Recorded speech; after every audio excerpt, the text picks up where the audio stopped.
What's going on, guys? Bodacious Steve here. We just got Bungie's ViDoc called Forge the Storm. It's about Beyond Light and what we have to expect, so let's check it out.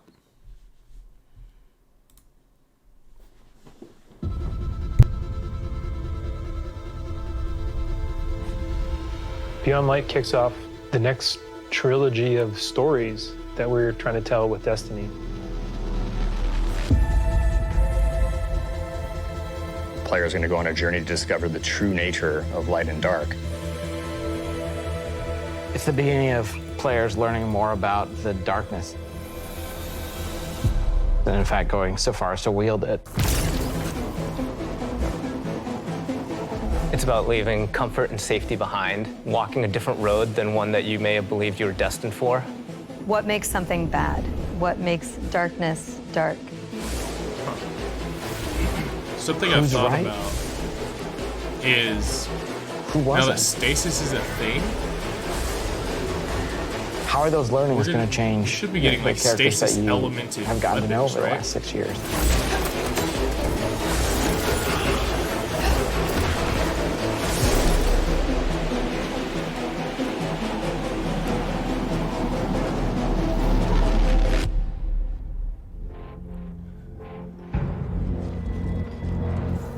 What the heck is that?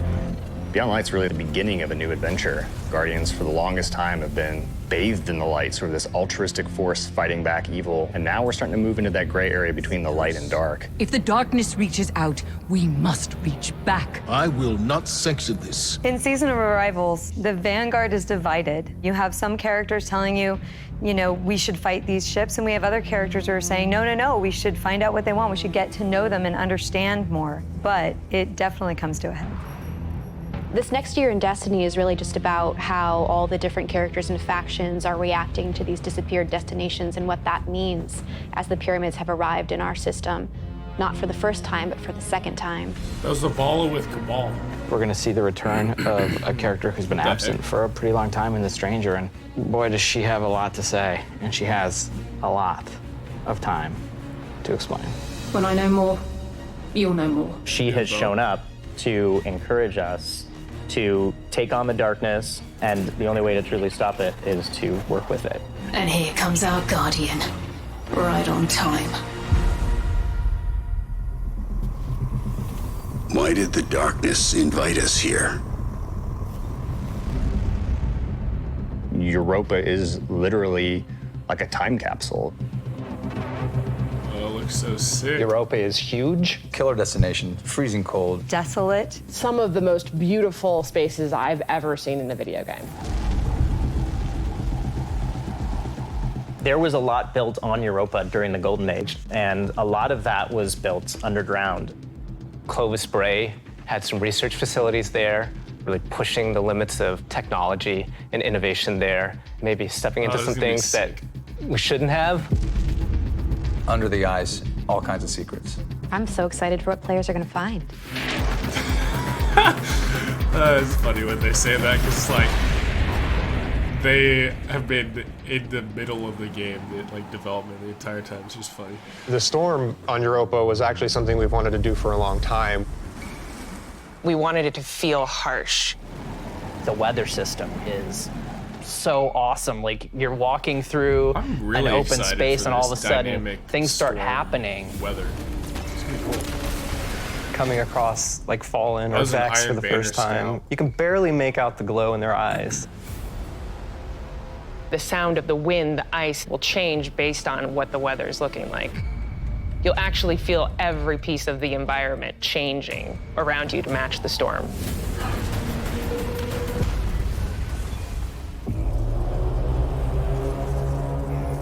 Europa itself is a pretty foreboding place. Aramis is there in advance of us, and she set up a forward base. She has lieutenants who have gotten their hands on stasis, gotten their hands on the darkness, and they're learning to wield it. One by one, we will rise again. And so I think her motivations are really interesting, too. Today, we begin breaking free from our chains. The stasis servitor. Aramis really challenges a lot of the ways that we think about light and darkness. She's gonna make you think about your relationship with the Traveler. She's a compelling leader, and she has a vision. And especially after the collapse of their society, people, I think, the Fallen wanted someone to follow. Is the light going to be enough? I think we've seen that we need some new tools to fight our enemies with.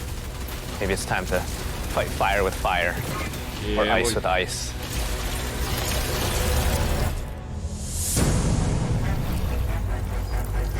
Stasis is, not just a set of new supers, but it's a new damage type.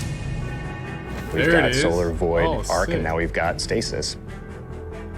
The idea for Stasis all really came back from the gameplay idea of freezing someone. That was kind of the theme that everyone's kind of rallied behind.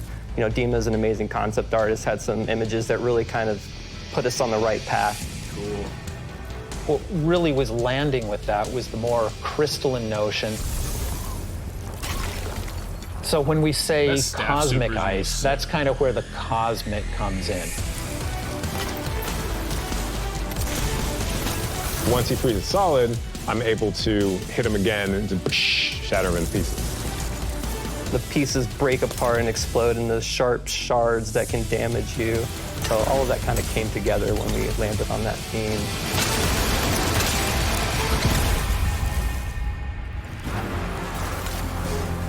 Stasis is going to not only change the way that you can attack or approach combat, there's also some really great ways that you can upgrade it. Then you start getting into like the more interesting parts, things that we're calling aspects and fragments, which are additional ways to modify your subclass. Aspects are That's a little bit gonna more be potent. so nice. And then the fragments are the things that down are a class rift. agnostic, but depending on what your class is and depending on what your Freezes aspects are and how you want to play, you're probably going to be starting to select different ones in there. This is just the beginning for Stasis. We're going to continue to expand on it. We're just excited for players to get their hands on this.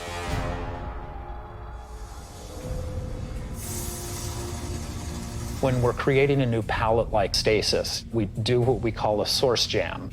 Everyone on the team blocks out about a week where we can say, okay, you're going to go out into the world, microphone recorder, record anything that reminds you of cosmic ice.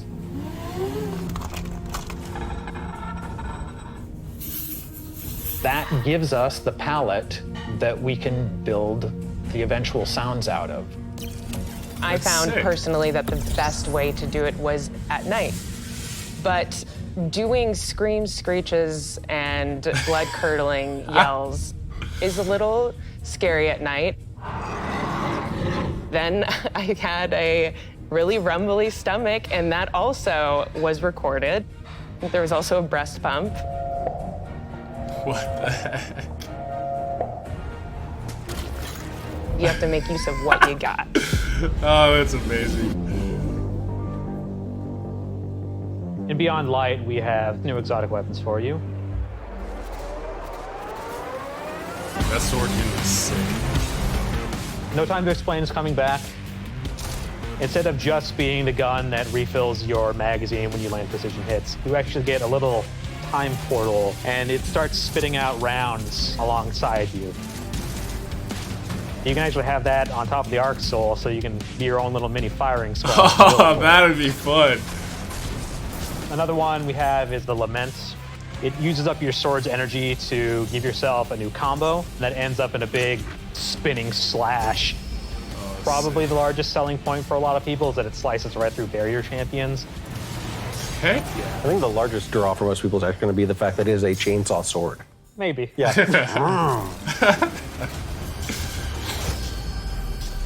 For Beyond Light, we really wanted to create exotic armor pieces that formed a key part of your build around which all the other parts of your build could revolve. For example, the Titan gets the Icefall Mantle, which is a set of exotic arms that looks like it is crafted from Golden Age tech. When you activate it, you sort of slam your arms down, create a burst of stasis energy, and then you cover yourself in an overshield. The Warlock exotic is so Necrotic good. Grip.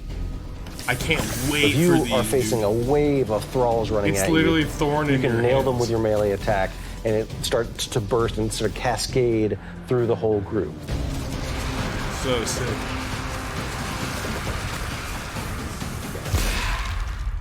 That was the Cosmodrome. There's a lot there for newcomers coming in too. If you've got a friend who hasn't tried it out, it's a really great time to jump in on New Light, that entry experience for free players. Last year, when New Light launched, we brought back a small portion of the Cosmodrome. This year, we're bringing back a much larger portion of the destination. There's the map. It takes some of the experiences that started with original Destiny 1, but puts them and stitches them together in a different way and adds new things and tells a different story. What you're going to meet in this new opening experience is a character with not one, but two names from Fast and the Furious, Shah Han. Thank you, Light. I didn't think we had other Guardians on patrol here. What I love about the Cosmodrome is it feels like Destiny distilled.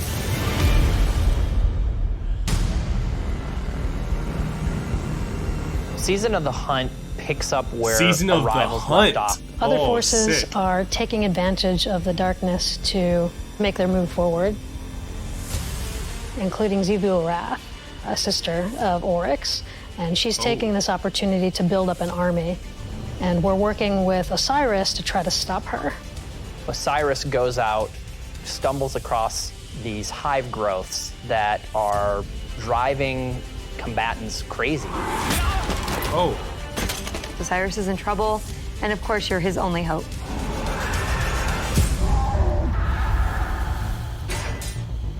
Who is that? It's freaking Aldrin, bro! We warned you it was going to be dangerous down here. Impossible. Bro!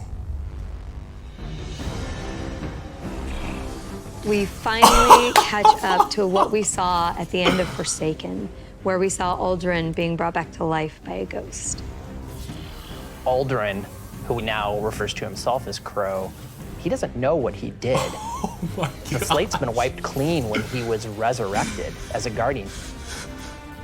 We know what he's done, and we know what he could be capable of doing. So now we're going to spend some time watching him go back and forth. And that's going to question how we look at him, how we look at ourselves, how we look at the light, how we look at darkness. Oh, yeah. In Season of the Hunt, we're partnering with the Crow and Osiris to take down the High Celebrant.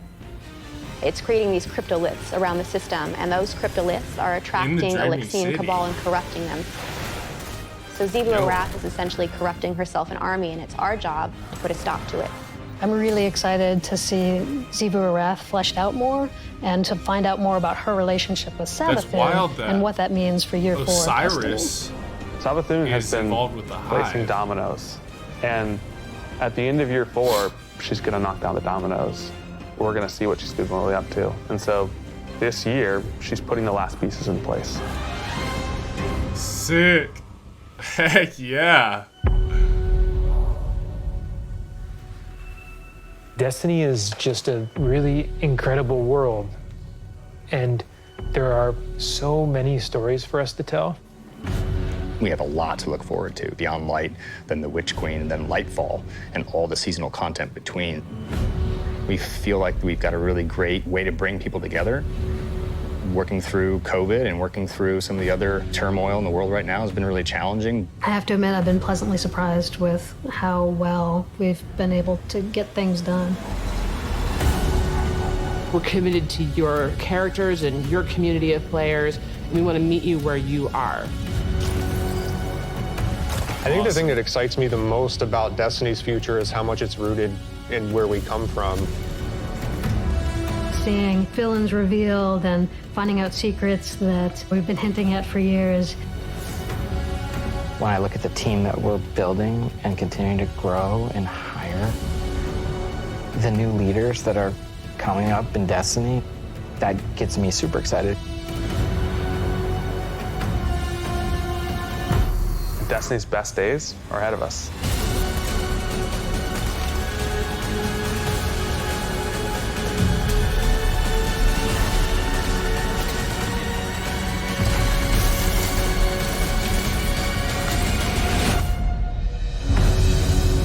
Hype trade. Full effect. Oh, if you're excited for Beyond Light, let me know what you thought about this ViDoc. Aldrin is back. This is wild. Oh, good times. We're right around the corner to Beyond Light. Subscribe if you're new. I'll catch you guys in the next video.